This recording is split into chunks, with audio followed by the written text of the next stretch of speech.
system on thought. Military science fiction podcast. Books or stories every Wednesday. Military science fiction podcast.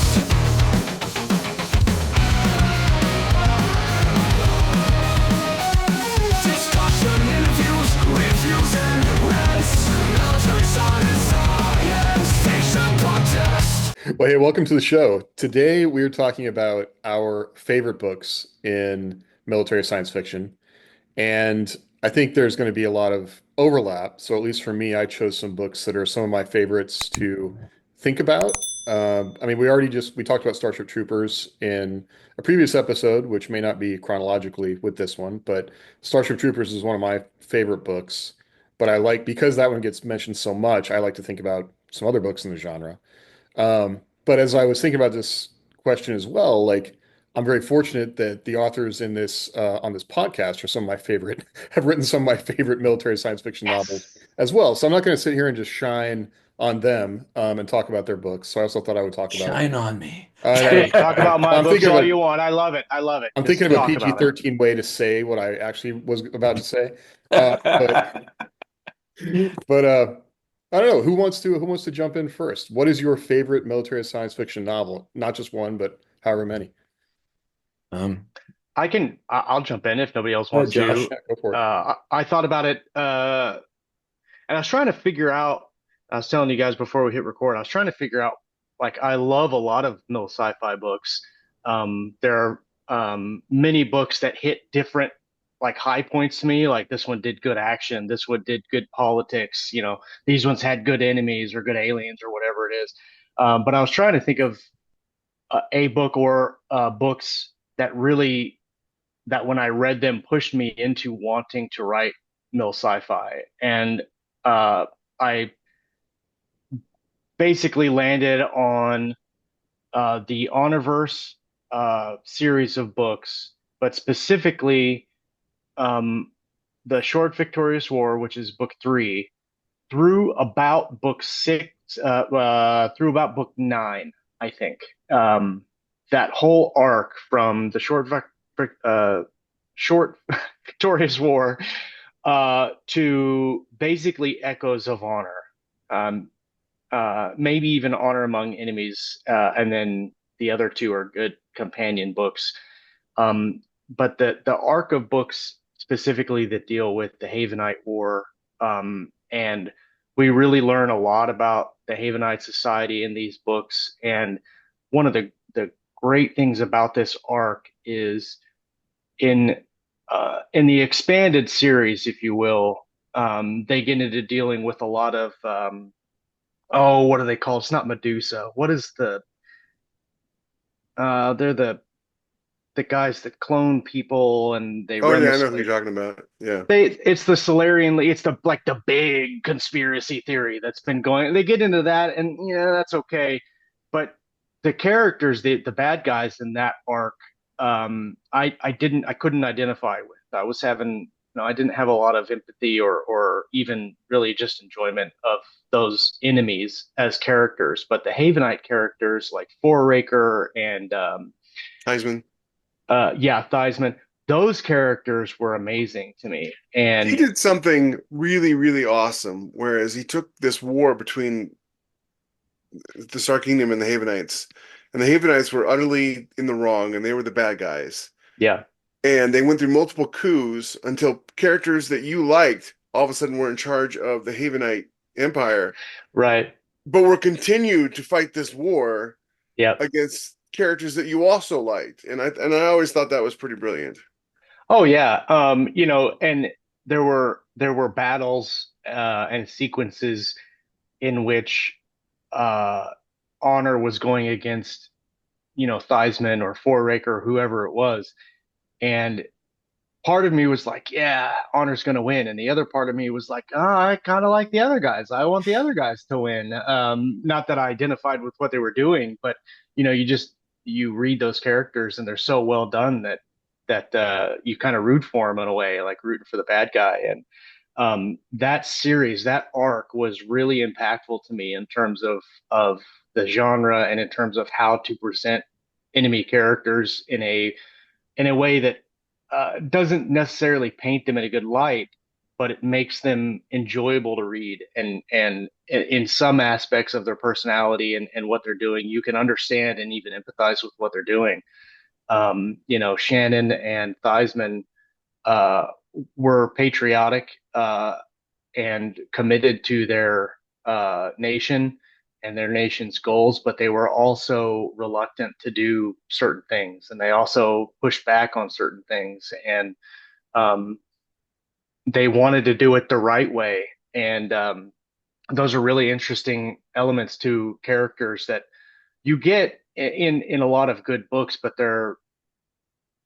uh, they're they're oftentimes overlooked sometimes, and you don't get it throughout all of the books you read. Which I guess there's different levels of bad guys. But I love those books. The Short Victorious War. If it's going to be one book, it had to be that one. I loved the opening.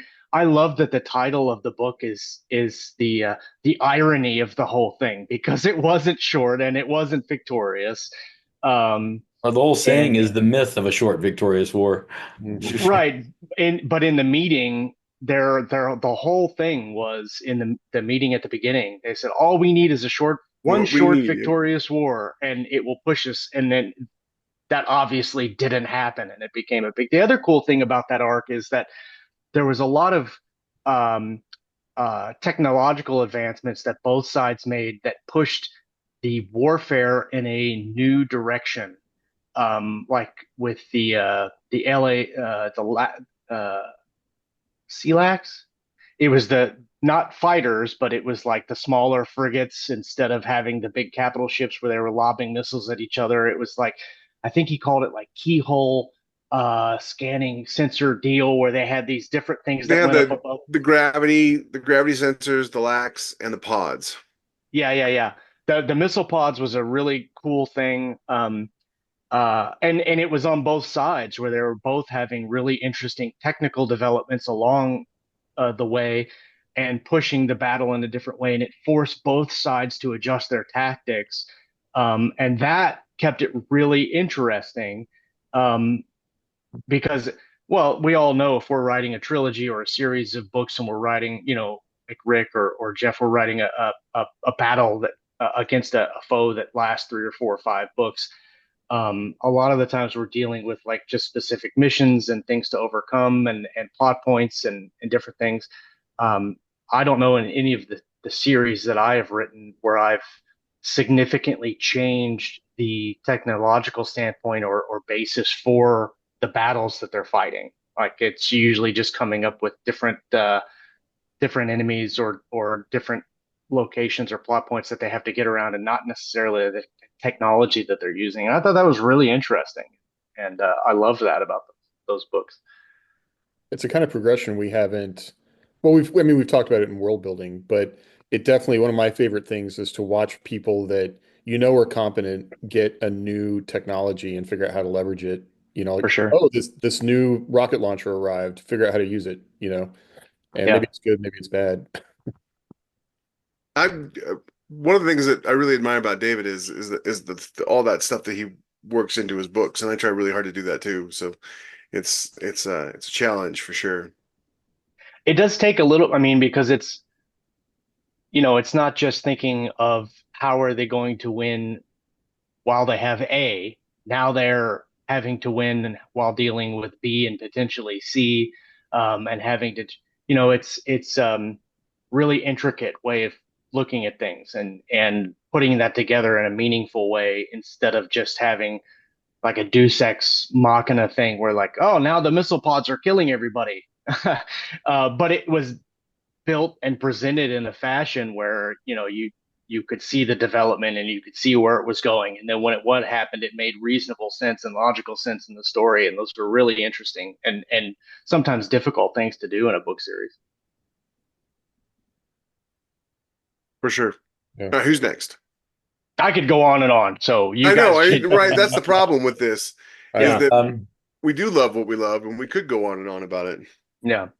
I have 3 books, and upon consideration, I've changed one of them from what I told you originally. Uh, But one of them that doesn't get mentioned enough, and it really inspired me to go the direction of military science fiction back in the early 90s was Footfall by Larry Niven and Jerry Pournelle. It's the one I couldn't find my copy of, although I have it somewhere here. Just my bookshelves are not organized. Um, it's the story of an alien invasion of Earth by these creatures called the Fthip, which are herd creatures that were kind of raised to intelligence by some unknown alien back where they live, and they look like baby elephants, except their trunks have like multiple tentacles on them, and they can, manipulate things like they have hands. And it involves like every cool thing, every cool idea for space war that they come up with by that point, like launching an asteroid at Earth to crush rebellion, and building an Orion spaceship to go fight the aliens. And it was a really, really cool book that had a lot of great characters. Um, the one weakness in the book, I thought the ending was rushed, but Niven and Pournelle have a tendency to do that. They will have really long, drawn out books, and then the ending is rushed. I don't like that, but that seemed to have been it's still, honestly, still up until the early 2000s was very much a thing in trad pub science fiction. I don't know why, but but beyond that, it had some great characters, and the ideas that they explored were really cool. So yeah, that really that inspired me to write military science fiction with kind of a space opera flair to it. Um, the other one, there's two others. One is Voice of the Whirlwind by Walter John Williams, which kind of blended military science fiction with cyberpunk and a little bit of space opera. And Yeah. so that inspired me to the style that I wrote when I started writing. I liked having a cyberpunk flavor to a lot of my military science fiction and What space series opera. was that, Rick? Pardon me? What series? It was just one book. It's called Voice of the Whirlwind. Well, Voice. Okay. Hardwired is kind of a prequel, and then there's Kind of, yeah. I picked him up. They're on my to be read list. He's got a bunch of novellas on Amazon. Actually, I was just Josh making a list in the chat so we can we'll so I'm gonna have to we're pretty check that bad out because about that's what I'm doing with I'll put the weaponized. books That's yeah, up why I was too. So curious. yeah, because And we'll get these in so folks can follow up on the it. great thing about Voice of the Whirlwind, again, for me, is the characters, the characters and the themes. This is much more of a theme-driven book. Like a lot of his books are driven by themes, but that's Walter John Williams' big strength, in my opinion, at least in the books of his that I really like, is his ability to tell the story of his themes through the arc of the character. He really does that well. Whereas some other authors have to kind of shoehorn the theme into their characters. This one is a theme of based on kind of Buddhism, of reincarnation, of karma, and he plays that out through technology. So it's really cool because they have this cloning thing where you have clone insurance, and you download your memories onto tapes, and the main character's clone wakes up and his memory tapes have not been updated for like 2 or 3 years. So he doesn't remember all the stuff that happened to his clone after he went to this battle and got really scarred psychologically. Um, but it's a really cool book. You should give it a look. And the last one I know I'm going to share with Jeff is, of course, Armor. Uh, Yeah. Armor really got, yeah, Armor more than Starship Troopers, because Starship Troopers was more of a political book as opposed to an action book. Armor really got me into loving powered armor, battle suits, and Yeah, and And it, again, to this day, has one of the best opening chapters Yeah, it does. ever yeah, written. Everything and we he were also talking about has in two Starship. great characters in this book. Felix and Jack Crow. Hmm. Can you hold that cover up one more time? I haven't seen that one. This one, That's the old cover. Yeah. this is Oh, like that's a cool. 1980s So is book, I this the think. new one? Is Yeah, That's that the that's the one the that new new I have. cover? cover. Yeah. Okay. Which I Felix, like. at no point, so this is a great lesson. Your covers do not represent the story of your book. Your covers are there to sell the book. At no point does Felix wear that armor without his helmet on. Ever. This was printed in Yeah. 1984, Mhm. and I That's got when it came the out, yeah, isn't I it? got this from a used bookstore called the Book Bazaar in Lakeland. You made a point there, Rick, and I want to touch on it really quickly before we go on with the next books. Is Yeah. the endings, the rushed endings, which I guess this could be a podcast topic all of its own. Um, I've noticed that a lot, and one of the thing in one of the series where that is most apparent is in the series of books that I love that are not mill sci-fi, they're thrillers, but it's the Gray Man series. And in the Hmm. Gray Man series, those endings are very, very abrupt, not quite rushed. But what I mean is, and what I take from your thoughts is that you have a lot of buildup, and then you have a kind of a brief battle, and then it's over. There's no And denouement. There's no not enough denouement. right, right. And so one of the thoughts that I've had about endings, especially with working with weaponized over the last couple of years, is that if you're writing a book where it's more about the how and not the why, then the length of the ending really it can be a lot shorter. And what I mean by that is in the Gray Man books, specifically with this latest book that I've just read, Midnight Black, you know the entire time what he's trying to do. He's trying to get Zoya out of this Russian prison. And it's the how that is interesting in these books. And so that the majority of the book is how he's first of all going to get there, but then how he's going to get her out.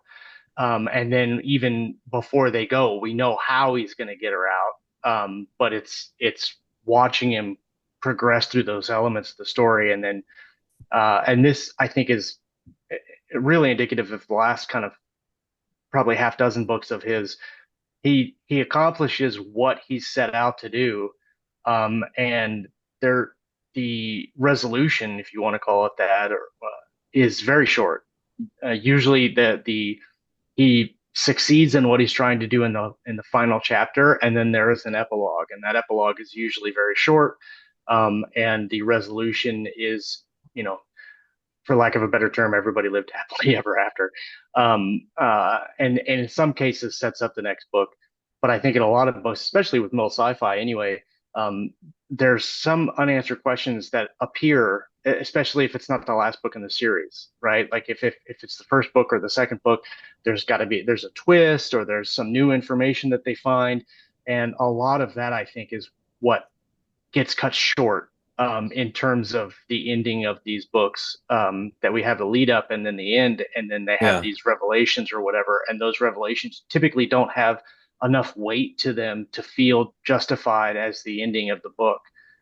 So my thought is if your ending of the book is focusing on a why or the mystery that you set up, you really need to take some time and dive into that rather than if it's just an ending focused on the how, then it really that doesn't matter.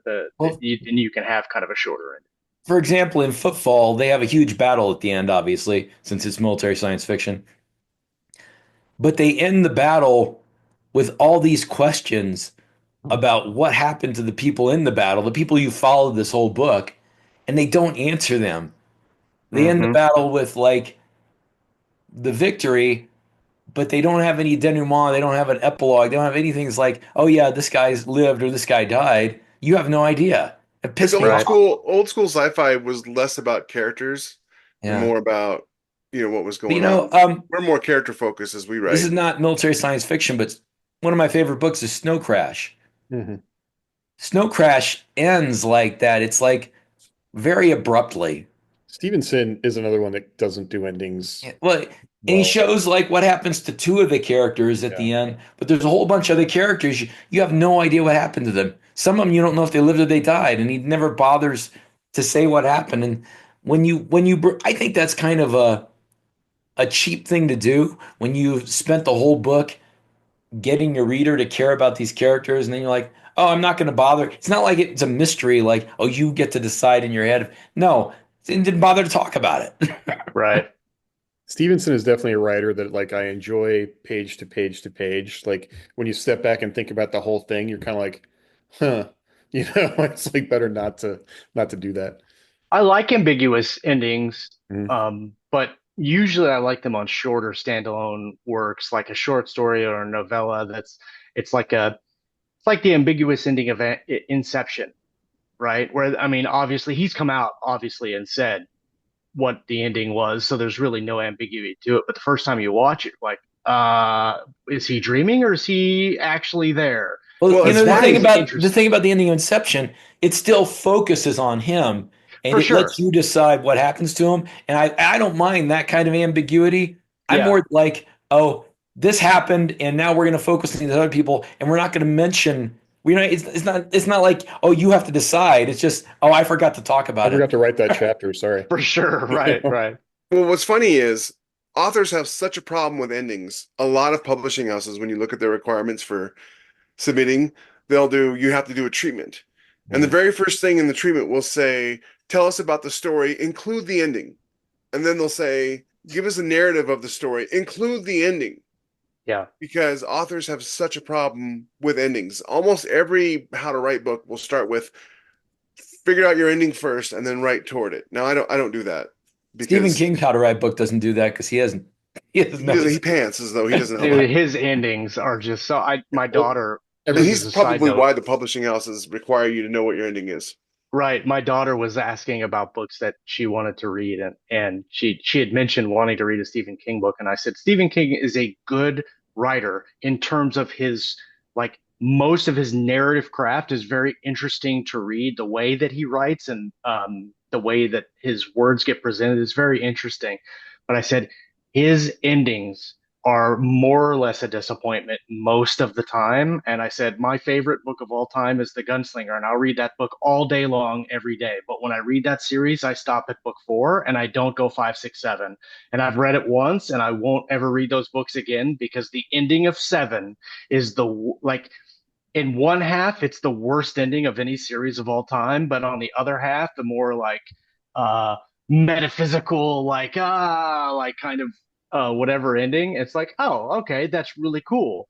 Um, but because yeah, I could He rant can't about that end. for a while. what Yeah, Jeff yeah, was saying, like I would argue that most writers will spend forever working on those first 50 pages or first three yeah, chapters, or Or because their that's first book. what sells the yeah, book. And then they have to hit a deadline, or holy crap, I got to get this out the door, and they just don't spend a lot of time on that. Like, for yeah, sure. endings is probably a whole other thing we could get into because I want to bring up like the end of Lord of the Rings, but that's a whole other we should save that for another time. Yeah, yeah, yeah. So Rick, You did mean you the have anything movie or else the you wanted book? to? What's that? Movie or the book? No, the book, because like when I first read it, I hated the Reaving of the Shire or the but Scouring of the Shire. scouring the shower. But now, like as I look back on it and what I know now, I feel it's a very important part of the end of that whole series that gives you the things Josh is talking about. But Fun fact for all the people that hate on me for not reading books, I have not read The Two Towers or The Return of the King for the Lord of the Rings books. if I you're read gonna the do first it, go one. hard, man. You I gotta. read the first one. I'm just gonna build a list of haters. Nobody They're like, hates on you. Josh Hayes hasn't read any books. No, it was love. I think it No, was I'm just kidding. friendly criticism. I mean, hey, we invite criticism, right? That's what it's all about. So 100%. I think all I 100%. said was that I responded to that one, and I was like, if we can get Josh to read Armor, we will have succeeded as podcasters. So Yeah, that's I just know, Josh, in my heart, how much you're gonna love Armor. I just it's know next it. on my list. It's not, I literally I just started the last but the latest Orphan X book, and once I finish with that, then I'm gonna read Armor. Well, awesome. Jay, you want to go next, or do you want me to go next? I can go next. I mean, I want a second Armor. I would have talked about Armor, but I knew that that Rick was going to do that. Armor, like all the things that we talked about, I just wanted to mention, like both in Starship Troopers and Edge of Tomorrow, the whole trope of like landing on the beach and everybody's kind of running around like, with their heads cut off.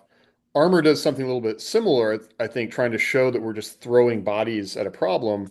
But Felix is such a badass that you're just like, it's so much better. Like, I don't know, he's like, I just Felix like is like Tom Cruise after he's had the training. exactly. It was just Without so much knowledge of fun. the future. He's Yeah. just that good. Yeah, yeah. That book also takes a pivot in the middle that you're kind of like, huh? And so I'll say that if you do read it, like just push through because it comes back together. Um, And somebody mentioned that like the first half of Yeah. the book is yeah, different Richard from the had second mentioned that. half. It's Oh, two okay. different books. And Yeah. again, it goes back to authors, traditionally published authors, just just failing at the endings. But like Mm, 75% of it's amazing. Mhm. yeah. Yeah. Okay, so the first I have three books I wanted to talk about. The first one I guess I'll bring up would be The Forever War by Joel Haldeman.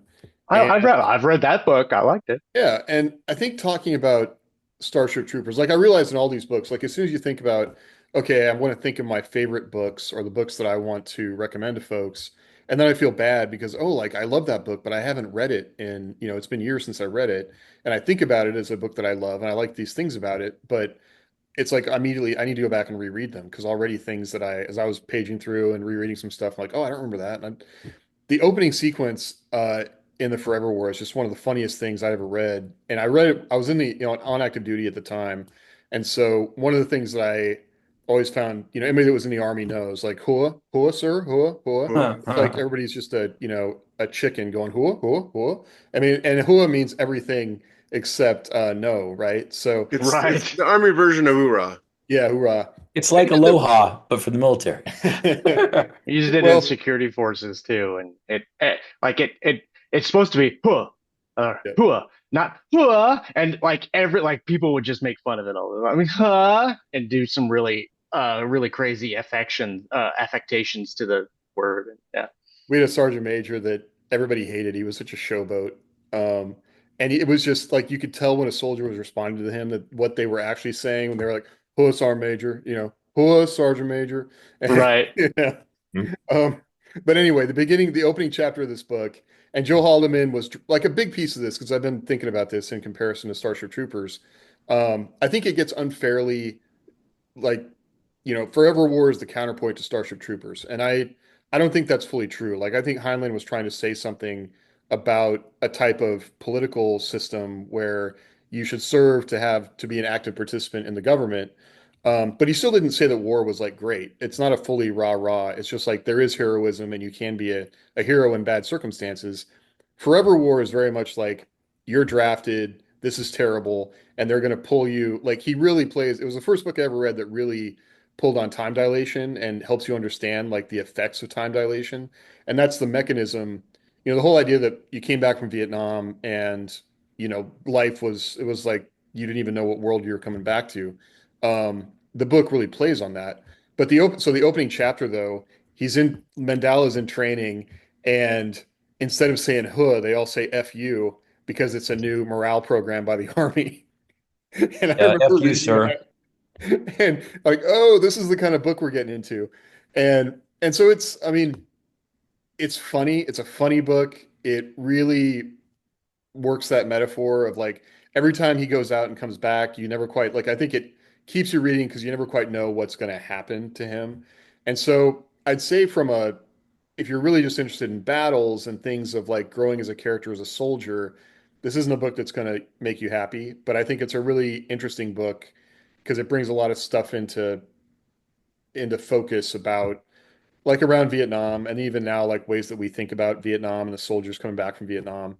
Because now this book came out in 76, so I mean it's almost 50 years old at this point. Um, so I don't know. I think that if you're going to start, it's a good place to start, but it's not going to be the kind of like entertaining rah-rah book that well, and we even, I shouldn't say rah-rah. It's just it's the main character gets drafted. The author got drafted. He's got feelings about that. So I think that's just something to keep in mind. Another one I wanted to bring up that I think a lot of folks don't talk about enough. Very good book. Yeah. So Glenn Cook, like Walter John Williams, I read his stuff over and over again because I just think he's one of the just as a prose, like his writing is so good. And this book Isn't that the only military science fiction book he wrote? I think it is. Like I came to him through the Isn't that the Black guy that Company. wrote he writes the Black Company, right? Yeah, Yeah, yeah. Black Company, and then he wrote a. Actually, the first thing I've read by him was this Garrett something PI. It's like a basically a private detective in fairyland, like before Jim Butcher existed and before urban fantasy was a thing. And Before Jim Butcher existed, was it well, before I he should was say born? before Harry Dresden existed. Jim Butcher probably existed. But Glenn Cook is just he's a great writer and he like this book is just it's pretty relentless. Like it's basically submarine warfare in space, but the idea is that we're fighting an enemy where the ships move into kind of like a hyperspace where they could still be attacked, but they go out on patrol and it's a small crew. And it's actually told from the perspective of an embedded journalist, which the first time I read this book, I didn't really appreciate that as much as now I actually have friends that went to Iraq as embedded journalists. And, we've had I think a much more exposure to that. And so I think that's just interesting about it. Um, I thought what was kind of cool was the difference between his books and most other books, where when you're in hyperspace, you can actually get attacked and attack other ships. mhm, Whereas most of the time in other science fiction, hyperspace is like a get out of jail free card where you jump out and you're gone. right. Kind of like the Babylon 5 take on hyperspace, where you can do fighting in hyperspace, but it's like the getting around it is very tricky. If I remember correctly, they Remember. don't fight in hyperspace, but they fight from like they drop out, become vulnerable, and then have to go back. Like Mm, it's all very missile-based combat, and so yeah. they basically have a certain complement of missiles. They got to use those. And then there's even like one of the things he talks about. I reread the first chapter just to kind of refresh, and they were talking about and this gets, everybody in the military is going to find a way to sham if they can. Although, like you have a certain number of missiles, and you can come home, like you can return home if you burn all your missiles. But they talk about a ship that did that in an engagement and ran out of missiles and died. And so, like right up front, he points out that there's no get out of jail free card with how that works. Um, but I think just the pro. I don't know. He's just a great writer. I really enjoy his stuff. Just like Walter John Williams. I think I didn't like. I was going to mention Voice of the Whirlwind, but Rick was also going to touch on that one. But Walter John Williams is just a great writer. Like he will write things in such a way that you're like all the writing advice that you get about, showing a thing without explicitly saying it. Like he does that. It's such Yeah. great examples of you don't have to like show step one, two, and three. He just cuts right to the like he'll have one sentence that gives all that information. And um I'll say that not like Forever War is more of a character book. I didn't feel that Passengers in Arms is as much of a character book. It's more kind of like the relentless feeling of being in that for a long time. Like he's good at that. Um, and then the last one I was going to bring up that I think a lot of people don't talk about a lot is the Star Wolf series by David Gerrold. So David Gerrold is known. I mean, I feel bad for the guy because like he wrote The Trouble with Tribbles for the original Star Trek, and that was like one of the first things he wrote as a screenwriter. And now everything just refers back to that. He's actually written a lot of really good He novels. wrote a really great science fiction series about the Earth being invaded, like on a biological level, Mhm. like aliens like implanted bacteria on our planet, and The the War bacteria Against the Chore. started. Huh? The War Or Against the Chore. Is that what it's called? Yeah. It's been a while since I read it. He never finished it. It was really good. Mhm. It was really good. Well, it was really good till it got really weird. I Uh, haven't, I haven't read that one. well, David Gerald, um, this War Against the Chore series, he he wrote like four books, I want to say, and never wrote the fifth. And he got to the point where he was in financial difficulty about 10 years ago or so, 15 years. And he was like offering chapters of the fifth book up for people to pay for, but he never published it, which Mm. means either he just couldn't finish it, or what he put out was bad enough that the publisher was like, nah. So, Nice. Huh. but Well, it he got talked. really weird in the fourth book. Some real stuff that I found disturbing that I don't even want to talk about on our podcast. But Oh, well, I think I only read the first three. I didn't know there was a I was fourth one. gonna say, I read this one when I was in high school. So it was pretty straightforward.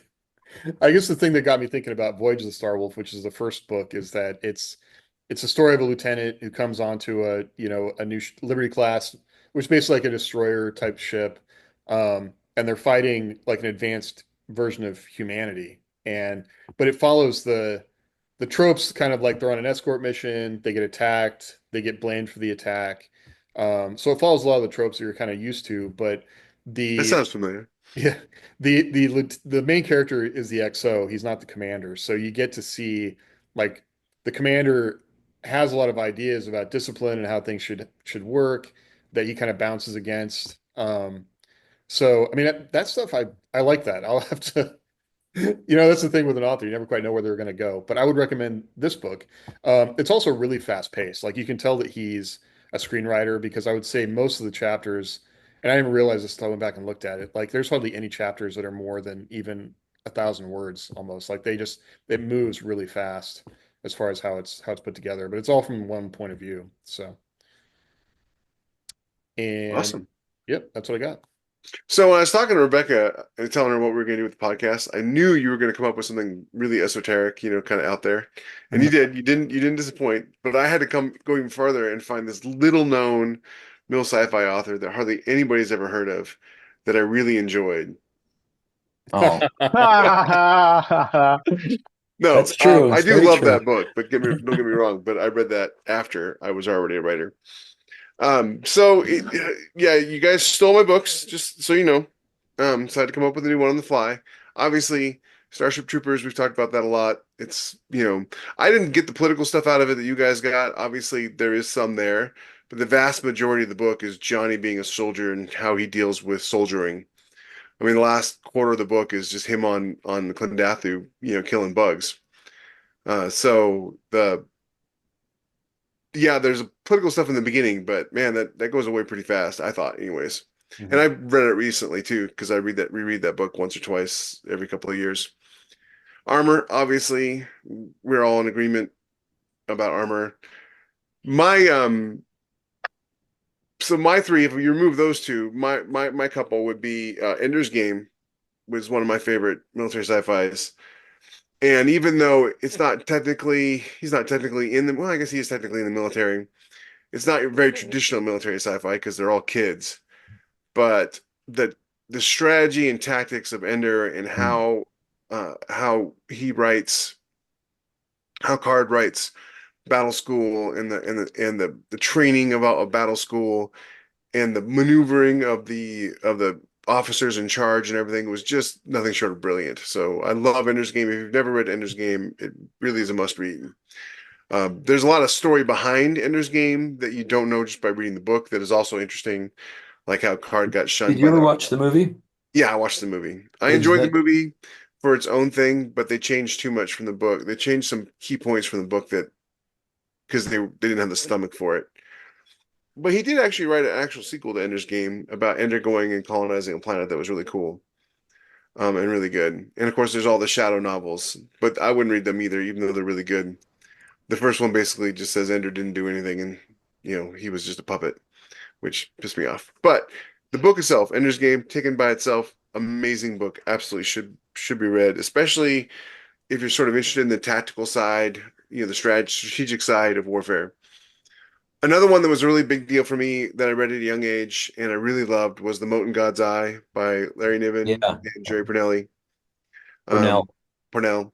I got to meet. That's one of those things where you see the name but you never hear it pronounced. So in my head it was always Pournelle. But yeah, Pournelle. I got to meet Larry Niven a couple years ago. Really cool, even though he's in his 90s now and he's still really sharp and funny.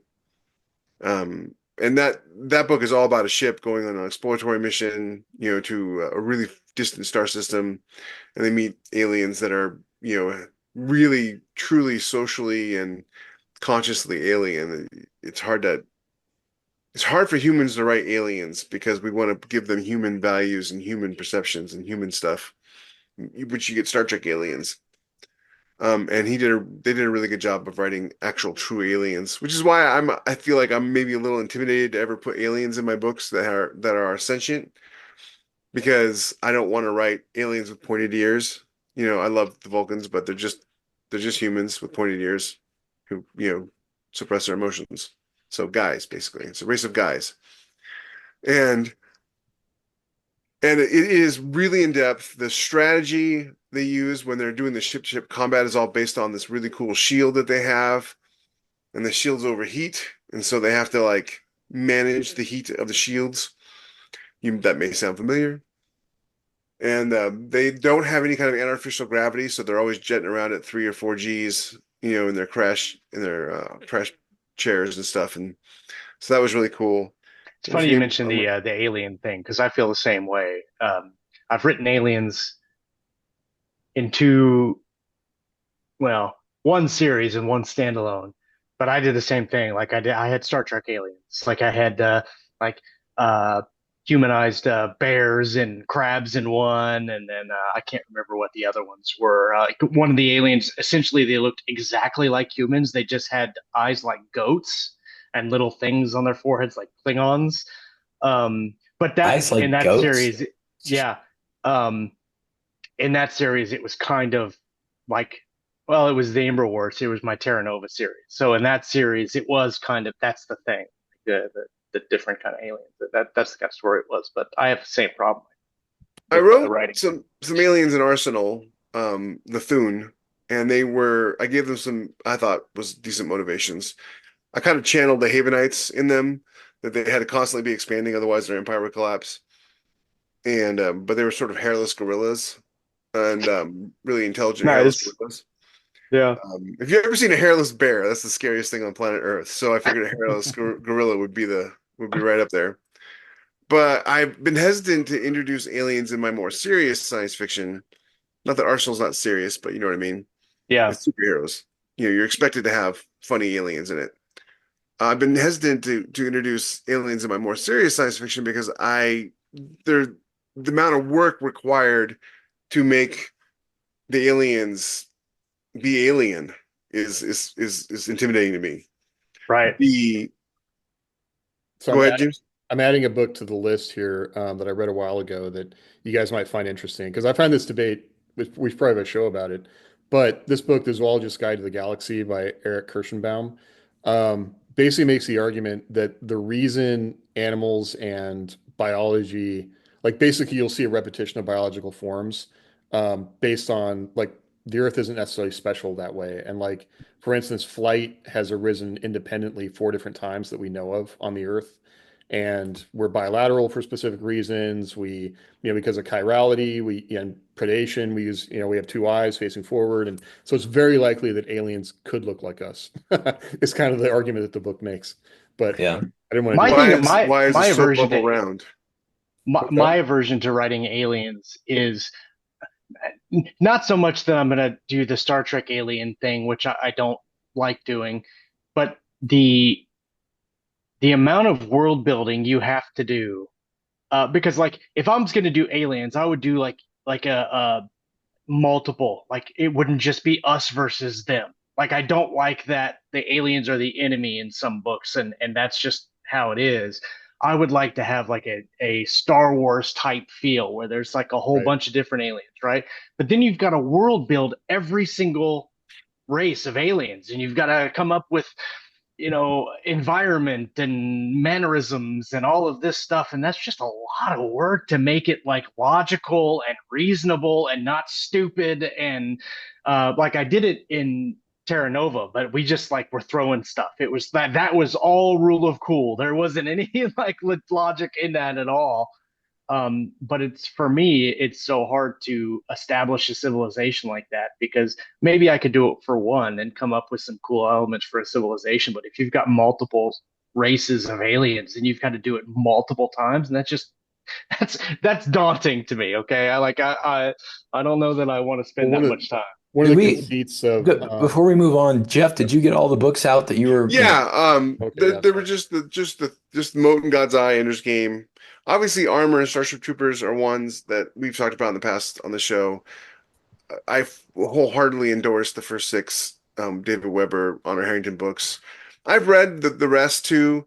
I haven't gotten the last one yet, but they changed tone from her being ship commander to her being admiralty, which is fine. And if you enjoy that sort of thing, you'll really like them.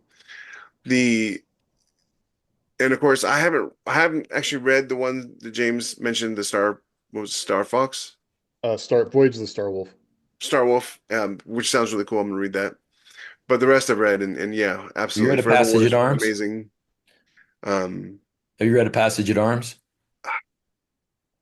no, I got to read that one too. That's the Yeah, other one I you want should to read. read that one. Yeah, Star Wolf and That's a Passage of really good Arms. book. I'd recommend that one As over Star Wolf actually, but they're both as far as books in the Honor Harrington series, I agree with Jeff. The up to like book 9-ish, they're really, really terrific. And you follow Honor, and the theme is really good, and then it shifts. But in terms of staying in the universe, I thought that the Wages of Sin 4-book series was pretty good. The Saganami Island series that focuses on a different character in a different sector of space is really good. And then also the new ones Prequels? that they're prequels, yeah, the ones that Tim Zahn and David are attached to, but most of the writing was done by uh oh man. It's the one that Um beat me at the. Hold on one second. I got it right here. Thomas Pope. He's not on the cover of he's not on the first one, it doesn't look like. Yeah, there you go. Yeah, this is the one that. This is the book that beat me at the Yeah, Dragon Awards. yeah. Um, Those and books are yeah, really, really good. And they kind of feed just say, back to did the they sign it for original. you? let's see if I can get it. Oh, nice. Can't really see it. Is that Tim Stupid Zahn? Here camera we and go. stupid focus. Oh, There great. you go. Yeah. Yeah, I was actually walking out of the Bain Roadshow with this, and this older guy, this thin older guy, white hair, is like, "You want me to sign that?" And looked over. It was Timothy Zahn, and I about fell down. Nice. Um, but yeah, and I ended up talking with him a lot while we were there. But yeah, this is the one that beat against all odds at the Dragon Awards, which Debbie Weber, Timothy Zahn, of course it's going to beat me. Can't complain about that, really. Yeah, but I do. Oh, so do I. I complain about the people I lost to all the I time. keep wanting to make a shirt that says I lost the Dragon Award to David Weber. Just so there's a big club. There's like 30 of us.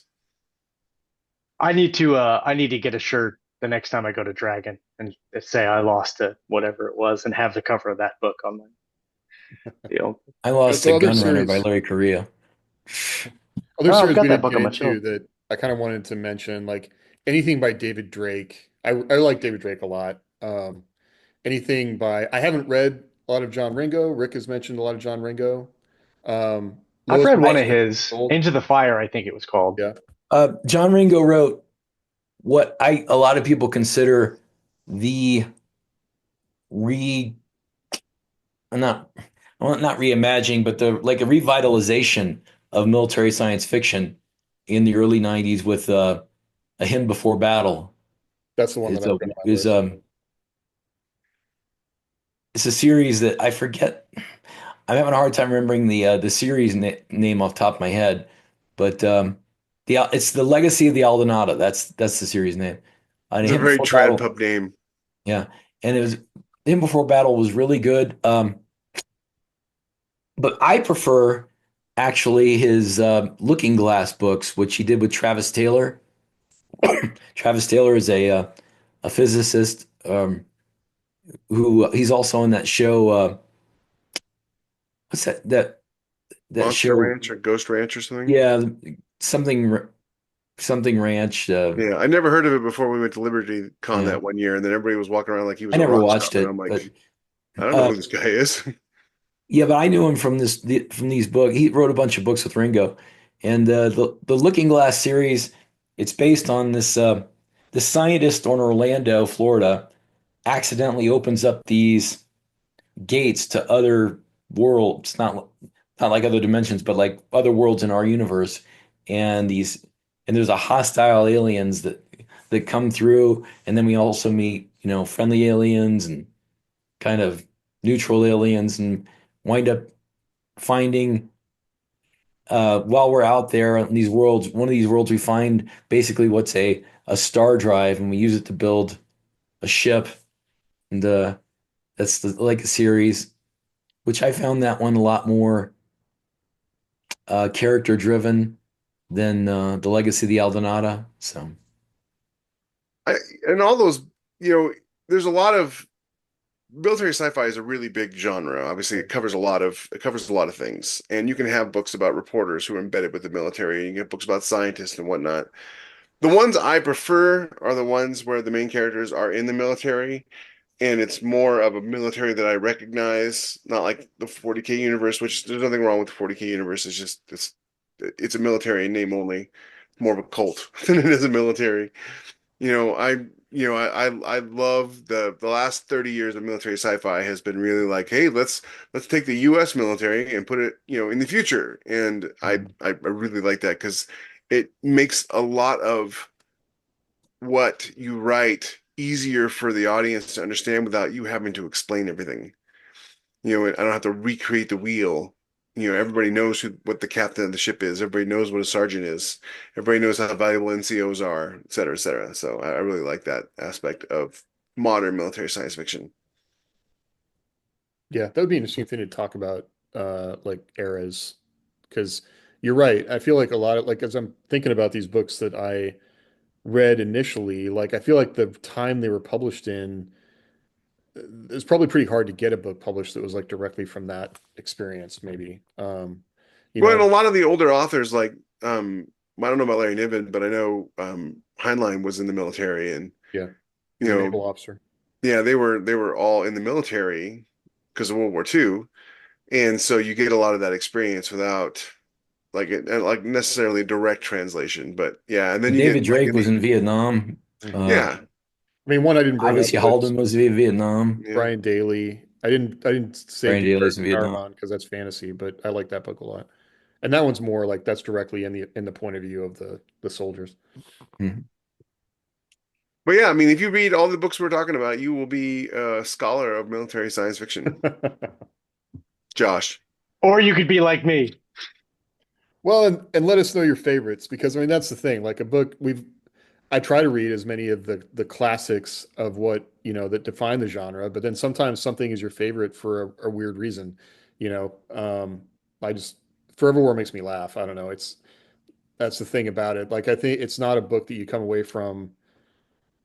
I don't know. Well, and It's there's a not lot like of books. recent. Go ahead. Sorry, James. I was going to say that there's a lot of books that I've read that have uh, fed my toolbox for mil Right. sci-fi that Right. aren't actually mil sci-fi books. Oh And yeah. so if I was going to name some of those names, that'd be a completely different list of books that, whether it's writing better action scenes or better characters or, uh, Patrick O'Bannon books hmm, heavily influenced my writing. yeah. Interestingly enough, we were talking about writers and their military experience. John Steakley, the guy who wrote Armor, is never in the military. No. And he Neither only was wrote Weber. two novels. Neither was Weber, Neither no. was Clancy. Neither was It's Clancy. true. Yeah. Yeah, Glenn Cook wasn't either. But read these books. Let us know in the comments what you think your favorites are and which ones you want us to read and talk about. And we'll take a look at it. Yeah. Until then. Thanks for hanging out with us. We'll Talk see. about abrupt endings. Just I kidding. know. It was about Had the to bring it what? back. You see, I'm a good author. Yeah. I brought it back. Yeah. Nice work. Nice work. Don't forget to like and subscribe. Join the Discord. Smash that like button. Smash it. Or thumbs down. That's fine. No. No thumbs down. We don't do that here.